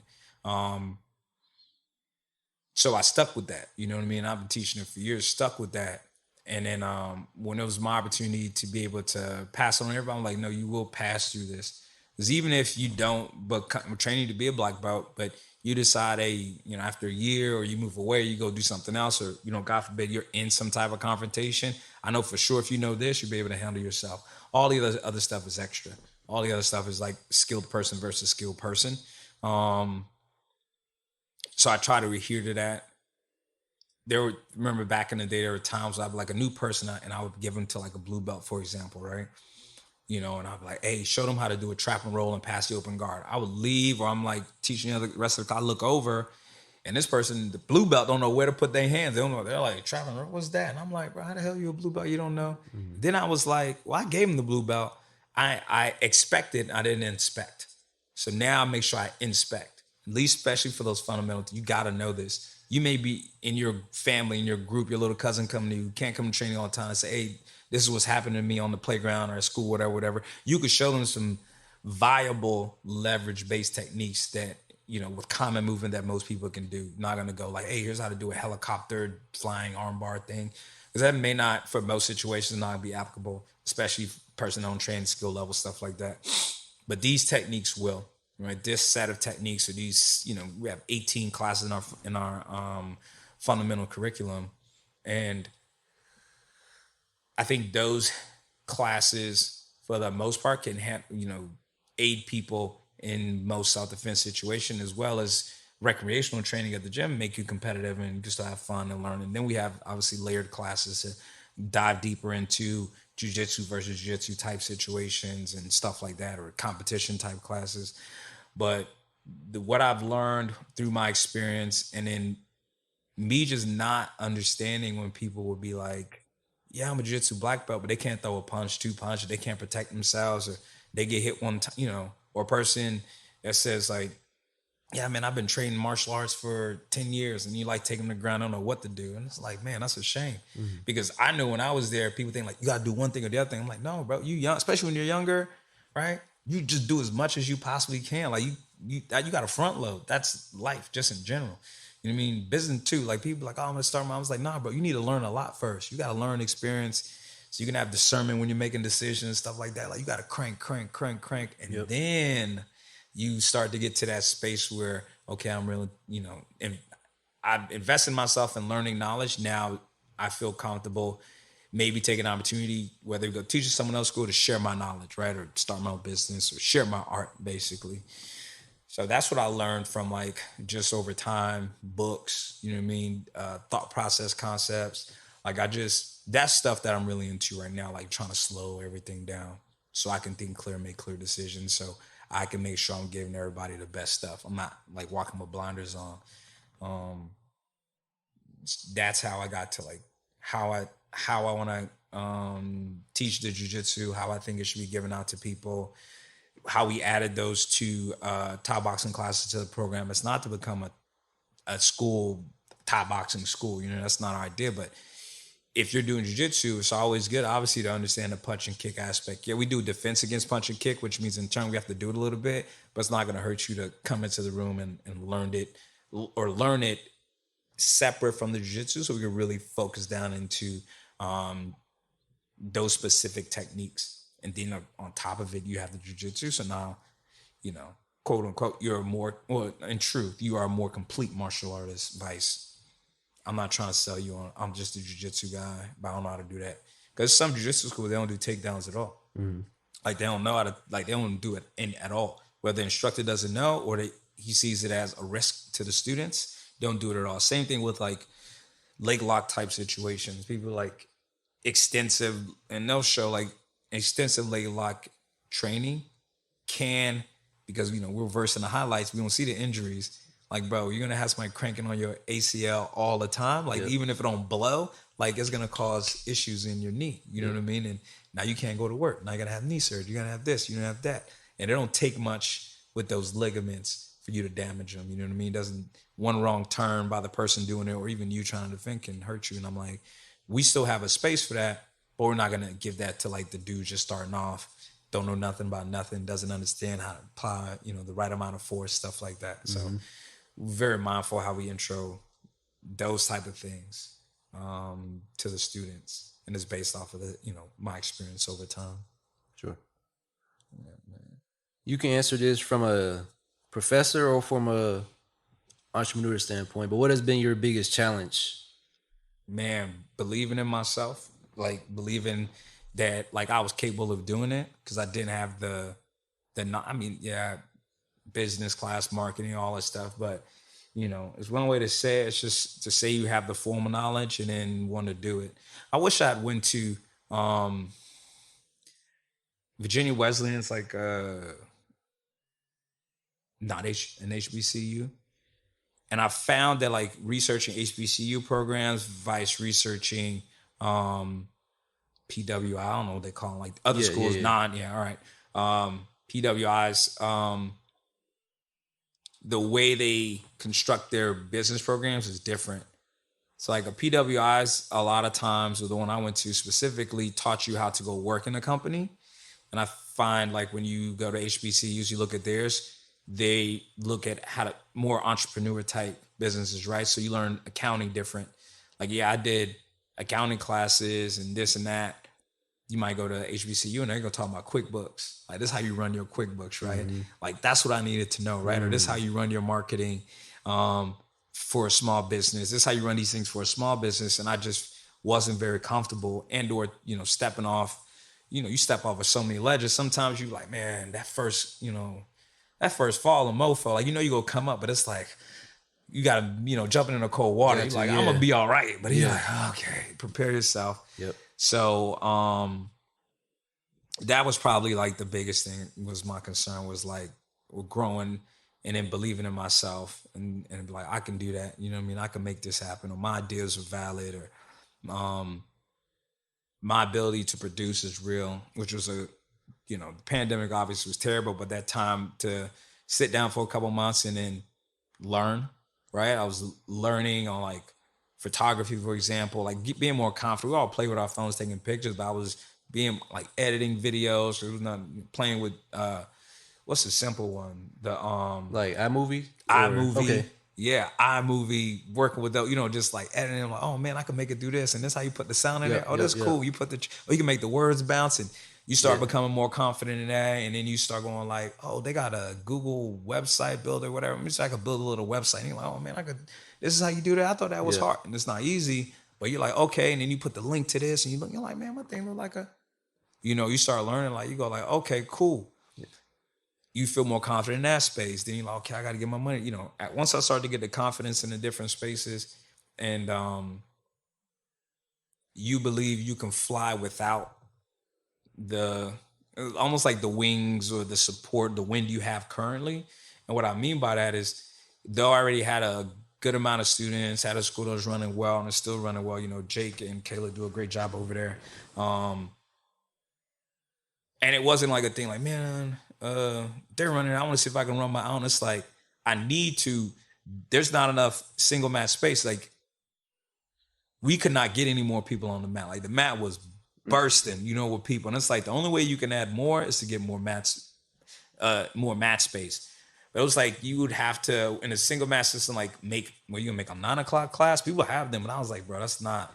It's gonna be I could make this space, and I could focus it on jiu-jitsu, still have the other space, run the jiu-jitsu program over there, and I did not want what some people probably thought was like, oh, you're gonna take the jiu-jitsu program from here and you're gonna move it over here, and I was like, no, I don't want all of them to come over here because then I'm not gonna have no mat space again. Y'all stay at this school where everybody's already training. I'm gonna start a whole nother school and get a whole nother crop of students, right, from that space, from that area, which is not people normally train. Like that was my idea, was not to move one set of students to another place. That's not going to help me. Y'all need to stay here, and I need another crop of students here, which started transpiring. Of course, you have people that live closer to this, or the time is better for them, and they want to make some changes, which is fine. Sure. But it was not my intention. Was like, oh, I'm gonna make a new space, and I'm gonna pull these dudes over here, and then we'll just keep this party going another space. I was like, if you think like that, you go lose. Yeah, you go lose, man. You gotta. I know I can, if you build a day will come, I'm going to build something new, and then new people will come, But that first day you turn the lights on, you look left and right, you looking at the door, and you're like, oh my God. Like, yeah. I'm ready. Nobody, okay, nobody. But luckily for me, it wasn't like that, whether it be like, I remember Kanye was talking about this, like rollouts. Yeah. I didn't know what that was, man. But he's like, yeah, man, we got this rollout, Like, I see you as a dude like that, too. Like, you just pulling information, you gathering information. You like, oh, this ideas, and you put them together. And then in the middle, you go find where people are repeating themselves with different people. And you're like, okay, this the real truth, right? Is that they talk about rollouts and doing this and doing that, marketing and all this stuff. And I was like, man, how am I going to market it? And I was like, okay, you got to build a little website. You got to get some Google ads here. You got to do your thing on Facebook. And you got to put it there. Hey, we're going to open here. And you got to, just like everything, you got to give a free taste. Y'all taste it. Okay, cool. Come in, and then and you build up until you feel confident. And then you're like, okay, now we can add these extra classes. I started a jiu-jitsu program. I only had training 3 days a week, Monday, Wednesday, and Friday. That's because I had to do all of that and still teach and support the other school and still do all the other military work. I was, teaching those guys running those programs. That I was like, man, I'm only giving these dudes 3 days a week, and I have a good amount of students, you know what I mean? And I was like, bet. So now we add 2 more days, and then we add the kids, and then we add no-gi, and then we add Saturday training, and then we add Thai boxing, You go through the different forms. Quarterly, that was my idea, which is beautiful because I go back to my yellow notepad. Yep. And I wrote that down right here, bro. This is how I was going to do it, and I did it that way. And I think 100%. And I think that's more important than anything, you know what I mean? Like, being able to say I'm gonna do it and then to get it done. That was like the scariest part, you know what I mean? Oh, for sure. You know how that is. You starting a business, you like, how does this gonna shake out? Yeah. I think that regardless of how people go into it, I don't know a whole lot of entrepreneurs with like blind confidence. I mean, maybe they exist and maybe they got a ton of capital, you know what I mean? But for the most part, there's like a curiosity, and then there's like this imposter syndrome you have to get over because you maybe you never did it before, which was the case for for me for sure, and I also had never seen it done before. Absolutely. And so it was like it was liberating in the sense that like, man, I could do whatever I want with this. I don't have to go off the SOPs. I can write the SOPs. Yeah. I can market it however I want to. Like even the small things, just like whatever email, like I could have my email be whatever I want my email to be. But then it's like, man, what if they're not rocking with it though? What if this is all for nothing? And so it's like this leap of faith that anybody, even if you're doing it even if you're just putting the business money into the business, you still want people to rock with it. Oh yeah, for sure. You know what I mean? And so it's like that. I don't think that challenge is unique to anybody that owns a business, unless if they're freelancing, they're already proven in a certain spot, then sure. But I think when you're starting your own thing, how you want to do it, I don't know if, people's validation is what keeps you going. Cause in my instance, I didn't plan on making a hair product either. It was just, it came out of me being unemployed and kind of and down and out, and me wanting to feel useful. And so I'm making these products, and I land on one, and people are like, oh, that's legit. You know, you should do more with it. And at this point, I'm so used to, like, I lost my job too. And so at this point, I'm so used to failing. I'm like, I couldn't possibly do that. Like, why would you ask me to do that? And they're like, no, this is actually like, it's in my hair right now. Like, it's legit. Like, I would pay you for this. Yeah. And it's just like this, where I'm getting at is like, there's varying levels of imposter syndrome that we have to get over, you know? And I find that for me, whatever I had to cling to, I would cling to get me through that hurdle, whether it's my own self-belief or whether it was generated belief from the affirmation or from the validation. It's like that common denominator, you know? I just kidding, man. Yeah. That's like so important. I start to respect people so much more because, you know, like you just talked about, like, we don't know a person that wasn't a little bit worried about when they start their own thing, right? A lot of time we could shuffle that to, well, if their parents had a whole bunch of money and they kind of gave it to them, they're like, "Well, this don't work. I don't care. Mommy, daddy got me. I'm gonna give some more money," right? When we talk about that, is sometimes it could be like funny to think about, or not to me. It's not funny to think about. I'm take that back.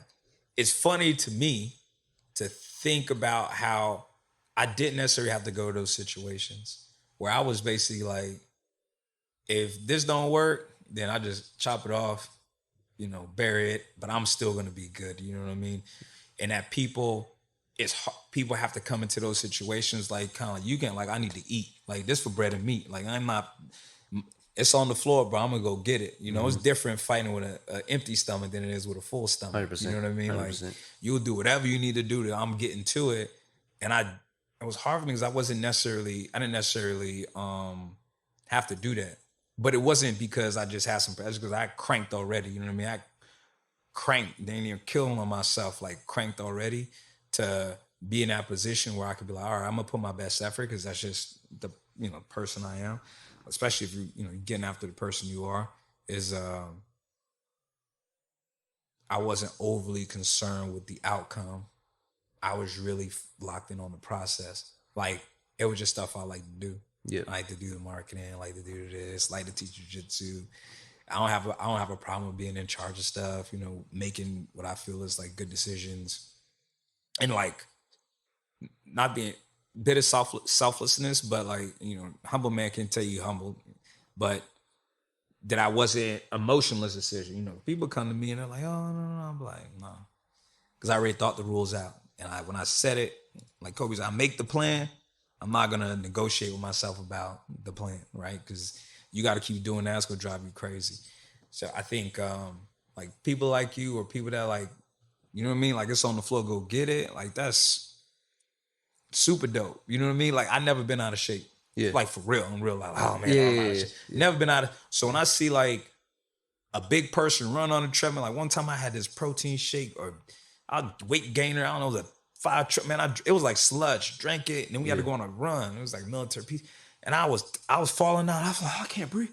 I was like, this is terrible. Like, I don't never want to feel like, I don't never want to do that again. But it's easier for me because once I pass that through my system, now it's out. I don't have to worry about it no more. But someone that you may not be in the best of shape and they have to will themselves through that every day, bro. You got to feel terrible every day. Like, golly, man. Like, I admire those people, like the smaller people in jiu-jitsu that had to get beat up every day before they get good. I'd be like, man, dang. Right. Like, you guys are like the real ones, man. Like, all praise be to y'all, because that's, you know, not front runners. You know what I'm saying? Like, you got to be really, really tough. Like female black belts, for example. Like, you got to be tough to be a female black belt. Like, not, oh, that big old jack and that dude like this. And yeah, of course. He had a difficult ride, but it's not going to be as tough as, like, you know what I mean? The person that wasn't privileged, if you will, with whatever money, physical attributes, stuff like that, and to still make it to the pinnacle. So, like, you know, once this thing on, when you're on, I was watching Joe Budden podcast, or Joe Budden TV now. Yep. Joe Budden Network. And I was like, oh, this is dope. He turned it back to it. I know he was like networking and turned back to part. Now it's back to him doing different things. And you know what I mean? Like, you'd be like, man, this might become so successful. You don't never know where it's gonna go. Right. You might be on Joe Budden one day. You know what I mean? Yeah, like, yeah, yeah. for real. Yeah. I used to just watch the UFC with my team. Next, you know, I was on the screen. It wasn't Right. my intention. Just, Yeah. you know, like my mom said, just do, like she used to tell me, just whatever you do, do your best. You know what I mean? Do your best. Ain't no crying, ain't no blaming. Like, do your best work. Be humble, be consistent, and it's gonna shake out how it's gonna shake out. Like, that's what this, you know what I mean? All of it, man. You know, you could be on. I don't have Jet magazine still.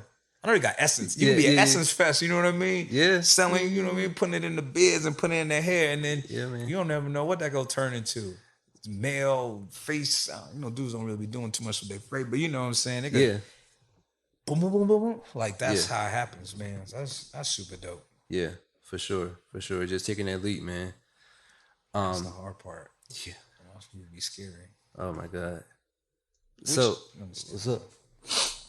You gonna say something? Oh no, I was thinking in my head, which is understandable. Like, everybody not built to be an entrepreneur. Everybody not built to take chances. You know what I mean? Which is okay. Yeah, you know what I mean. Yeah, we need those people too. 100%. There's a whole bunch of things that we need running. Yeah, somebody got to work there.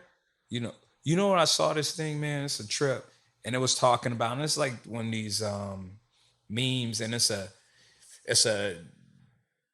swim instructor, a kid that's all happy she's paying attention to, one kid behind her drowning, and then it's like someone that already drowned, like a skull thing at the bottom, and it said schools, that would be the teacher. It said kids that can memorize things, right? Those would be, then it was like independent thinkers were the ones drowning. They paid least amount, and then it said creatives. They're already dead at the bottom, right? And that the conversation we're having before we started, like, in regards to, if you're a great test taker, that's good. You're well equipped to work inside of a system. You're not gonna ask too many questions. You're gonna remember, you'll do it to the best of your ability. If you're creative, every time you do something, you look at something, you're like, I mean, it's cool. I'm like, what if you turned it? What if you took it like this? Yep. You know what I mean? Yep. What y'all wearing? I'm like, oh, that's cool. Like, I cannot wear that now. Yeah. Like, 100%, I can't wear what you wearing, bro. Like, whatever. I'm like, damn, I wish I got to it first. Yeah. But now that you're doing, I can't do it. Like, I don't feel whole doing it. Like, I can't express myself creatively doing it. Then you find the people that's kind of, you know, in the middle, where they could follow orders and they can be creative too. You know what I mean? Like, what's that Kanye? You know what I'm saying? It's like, like, y'all can't control me. That's how I feel like. Now, sometimes some stuff I do in my life, but I'll be like, man, that's interesting. You know, people don't really give him much praise on being a creative or jumping out there first. Mm-hmm. People be like, man, nobody go wear that. What? No. And then what you see is the whole trend. Yep.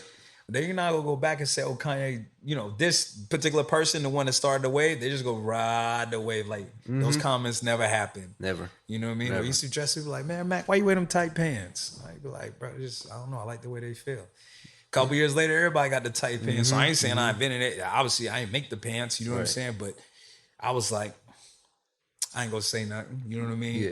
They're like, bro, why your shorts so short? I'm like, because I don't want to wear capris, dog. Like, these supposed to be shorts because it's hot. That's why I'm wearing shorts. Yeah. Now you got everybody wearing these different, you just like, whatever. You know what I'm saying? Knowing obviously didn't start with me, but I wasn't afraid to like express myself different than what other people were doing. You know what I mean? Mm-hmm. Like, if they was doing it this way, because I was like, you cannot, I won't even say no, you cannot fully express yourself. You 100% can't express yourself if you're just mimicking what you see. You know what I mean? You can never get your own ideas out. You may not have ideas, which is okay. You may be just happy like, bro, punch the clock, go to the zoo with my girl, take my kids to Disneyland, get my retirement, and I'm out of here, you know. Yeah. And some people like, nah, I don't want to do that. I want to make Disneyland. I want to look at it like, man, that's nice. And then I want to rip it down. Yep. And I want to make another Disneyland. Yep. They're like, why, bro? It's one Disneyland. I was like, because I can. Like, this is my passion. This is what gives me energy, is like creating, making things that work. And be like, look at that. I knew that'll work. All right, cool. Let me go make another one. You know what I mean? I want to see if that one will work, right? And then, oh, that's cool. I want to make another one, see if that's going to work. Yeah. Like, that's like the dopest thing about like being an entrepreneur, being a creative, or like you have your products. You could be like, you know what?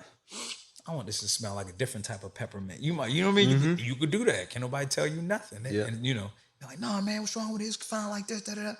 Then when that thing start cranking, they forget to come back and say, hey, remember that time, bro? I said not to do it. My bad, though. That was a great idea, right? They leave that part out, you know? Yeah. That's a trip. That's what I find in the gym. They like, man, why you only got a? I was like, bro, I got an idea, dog. I'm telling you, I got an idea. I'm like, man, you know, you should, and then you should. I'm like, nah, bro. That's a great idea. It's just not my idea. You know, I would take advice. It ain't working, but I ain't finished with my plans yet. You know what I mean? Yeah. It's a beautiful struggle, but you know, you got to be a visionary to be in that spot. Man, you know, that a trip, a visionary. You know what I'm saying? Like we just like a lot of times it's like so much high praise on like these very natural sections of people that we need, right? We need all sections of people, like body types, like endo, ecto, all those mesomorphs and all that. And we just have to accept it and do our best to nurture those type of body types, for example. Just like thinkers, right? Like creators. And a lot of people are consumers, which is fine because the creatives think of it, the middle people make it, and the other people gotta consume it. Mm-hmm. Like, it don't do you no good to be a super creative and then no one ever gets to see, maybe to you, it may be like, the Mona Lisa. And then you tear that thing, it ain't the Mona Lisa, bro. It's just a nice picture you had. Like, no one else gets to experience your art, so it don't matter that we have to be on the other end of the consumption, you know. I like to take pictures. People like, man, you don't want to be in the picture too? Yeah. I'm like, oh, I don't really care. But I'm only taking a picture of you selfishly, so I have something to edit later on. Mm-hmm. So I can take what I saw and I'm gonna make it look completely different. How you want to make it look? I'm gonna make it look like this, edit the cut, you know, stuff like that. I think it's super dope, needed, necessary, and you know, it's a catalyst to business and being a true entrepreneur. Because if you're a consumer or a person in consumer mindset or consumption mindset, excuse me, and you want to be an entrepreneur, it ain't gonna work, dog. Right. You go eat it before you get it. You know what I mean? Order 100 t-shirts and then you wear all the t-shirts before you sell them. You're like, dog, what you doing? What are you doing? Yeah. Yeah, man. So it's a beautiful struggle, and like doing stuff like this is dope too. For sure. Last thing I wanted to talk about, you know, earlier you were saying that, you know, you have kind of the luxury of being able to, well, create your specific jiu-jitsu community, but to be able to also be selective with those in that community. Mm-hmm. Why do you think that the martial arts community is so important? Like, why is that so important to you? The martial arts community in itself, you know, I'm not like the savior of the world. You know what I'm saying? Right. And I have to explain that to some of my instructors. They were like, man, well, what about someone like, I'm not a doctor. I'm not here to cure like people. I'm here to give people an option to be able to express themselves. Like, that's what it is. I'm not going around like, oh, what's wrong with you? Oh, something bad with you? Oh, this bad kid, that guy. Come on, bring you in and I'm going to heal you. I was like, that's not my expertise nor my worldly responsibility, right? But what I can do is create a community, create a space. I don't say like a nirvana, but that's what I be thinking of. Create a mass space. That's why it's the color it is. Everything's very neutral, and it's like, you need to wear a white gi. You know, like, well, I can't wear it. I don't want nobody standing. There ain't no cliques. Mm-hmm. There would not be. I'd rather close it than have like, all right, this group trains over here, and these are the cool guys over here, and these are cool. That defeats the whole purpose of that type of society, where everyone's judged upon their abilities, not the eye test. You know, and I think the martial arts community, if done in the proper way, is extremely important. Not only just for the general safety, because you don't want people learning techniques that are not good, people that are going to go out there and use what you're teaching them for no good. You know, like the Batman movie, you're using it for no good. Like one of those deals. But at the same time, you want it to be a community for me where I think is based off of work. Like, can you actually do it? This is not a place for facades and pretending and whoever the toughest is. No, this is a place where everybody going there. You know, I was here in that space. Everybody dapping each other up before they leave. Like, oh, bro, all right, man, I'm gonna see you. All right, bro, cool. New guy, ain't nobody never trained with him. Yep. He talking to me. Everybody dapping him up before they leave. Like, oh, bro, you know. And it takes a time to build a space in a community like that, and is what I want. I don't want egos in there. I don't want people in there. But I fall on top of you, like, oh, you start cursing and get all upset. It's like, bro, I ain't doing it on purpose. You know what I mean? You know the quality of the people you with, and you have a certain level of trust. Yeah. And it's fun that you could still be tough. You could be you know what I mean, a badass, if you will. You know what I mean? But you could train with respect. There ain't no tough guys in here. Ain't nobody kicking stuff over. And that's like the part of me that is still ready, but like the watchful eye. Because I shut that down. Mm-hmm. Like, I have zero tolerance for that. You know, I have zero tolerance for people that don't respect the community. Like, I have zero tolerance for selfish people in that regard.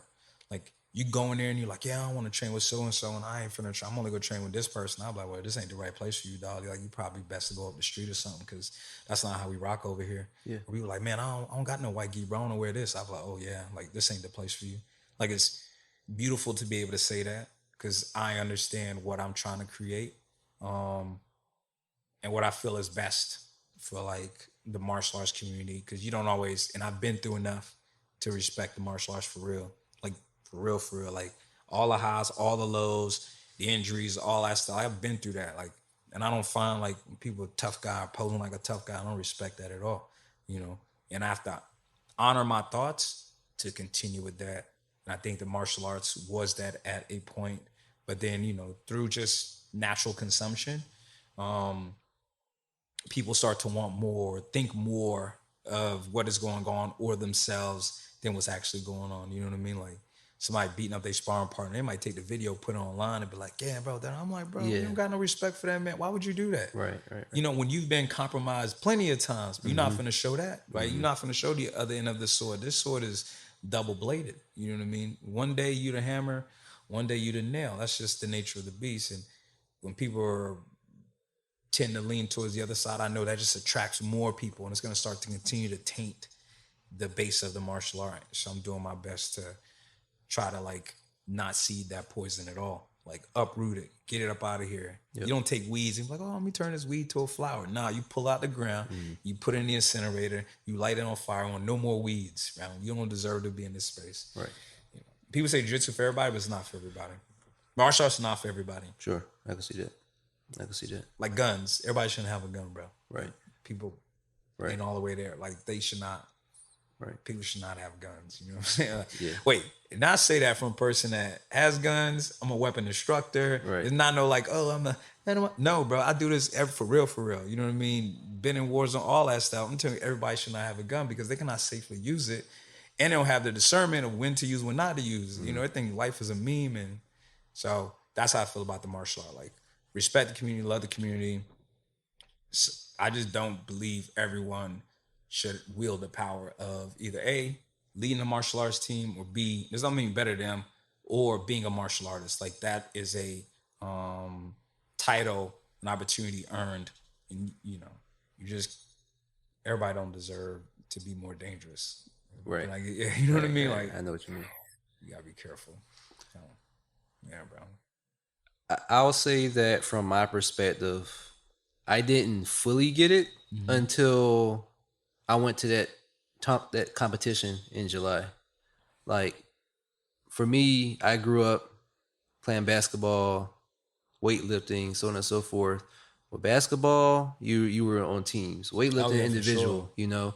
And then I just kind of like stopped, like fell into depression, like stopped cold turkey. And so I didn't do anything for like 6-8 months. Didn't do nothing. And then that was between the time I was living in DC, time I lived here or moved back here. And I was like, man, I gotta figure out something, because basketball is like a safe haven for me. Like I'm chill. Most people know me as like, you know, basketball, I'll beat my chest, I'll talk trash. Hooping, huh? Yeah, for sure. But once the clock hits zero, like it's all respect. Yeah, for the most part. You know, for me it was all respect.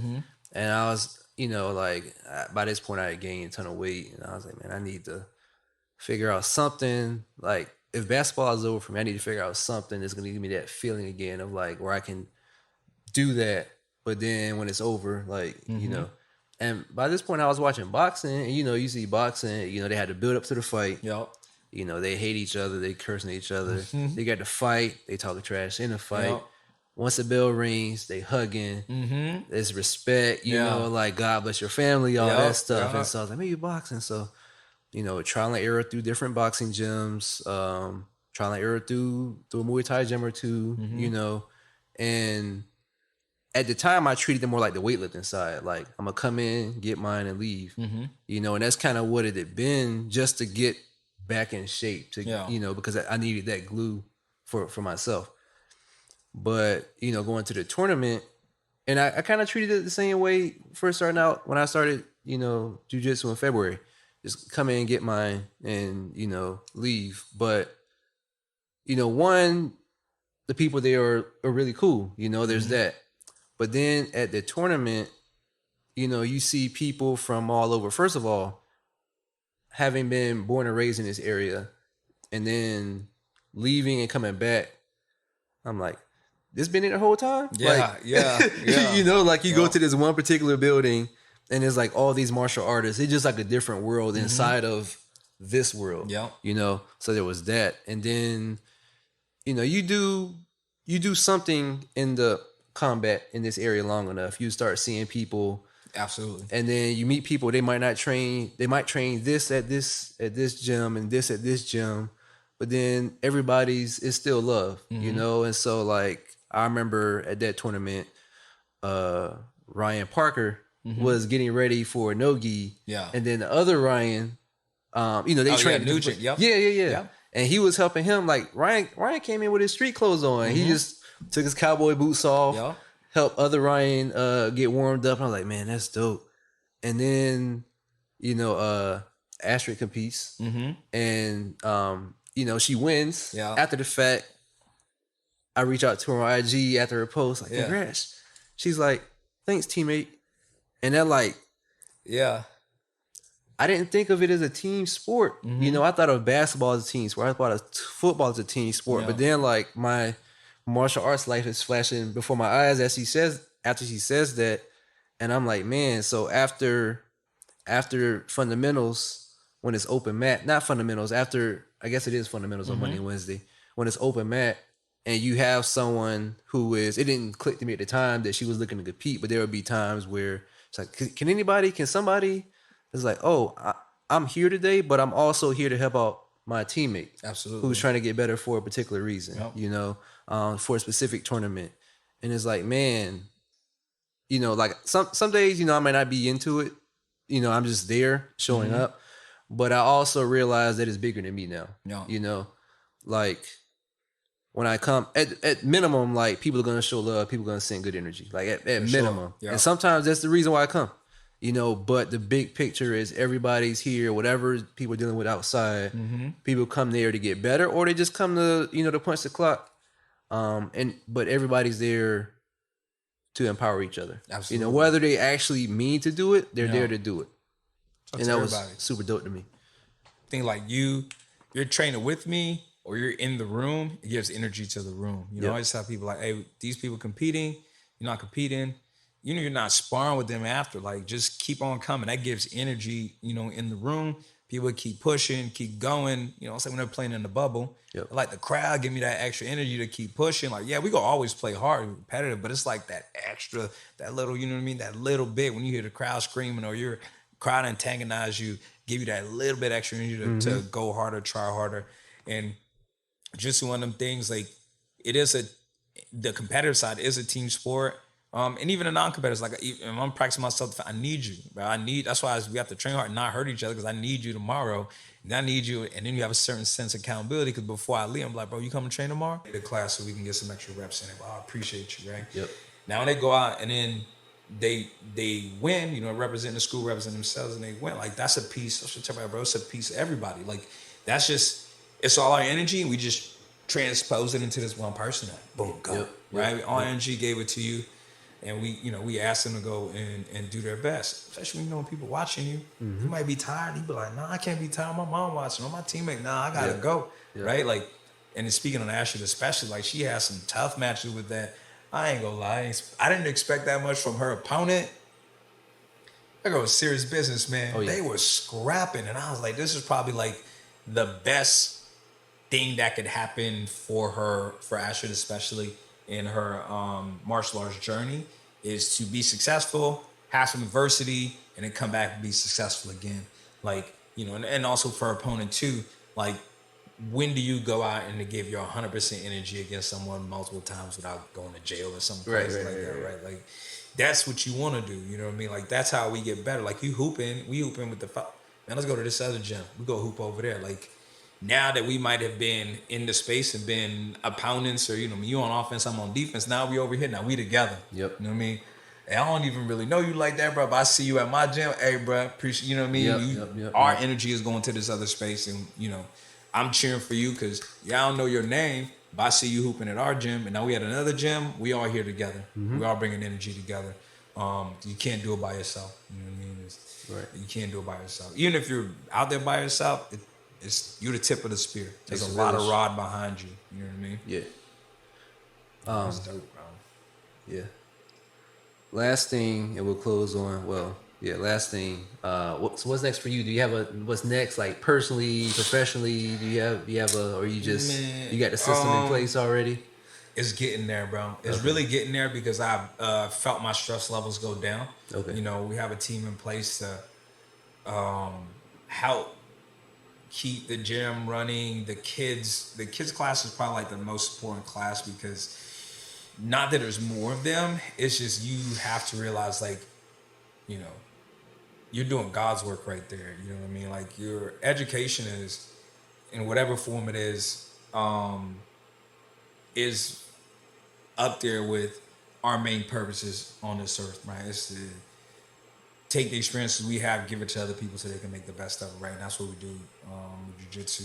So when I see those kids, and I know their parents are counting on us to give them the best information, put them in the best space, like, long as that one's going good, because the adult class is going to go good. I tell people, like, all the time, jokingly, but for real, like, because it is my passion, like, it is what I do, like, this is what I'm here for. When I teach the kids classes, work, even though it's fun work, it still works. I'm mindful and da-da-da-da. When I'm in the adult class, I'm gonna give you the best of my ability, right? I'm like do, but it's still a good time. You know, I have a good time talking to someone, so I might see him, oh, bro, what you got going on? Da-da-da-da. Like, oh, bro, like your shoes, bro. And then we gotta do our jiu-jitsu, and we might be out there laughing, like, you're training with Kelly the other day. I forget what we were joking about. And then it was something. Coming to America, I remember. Yeah, the Coming to America. Oh, man.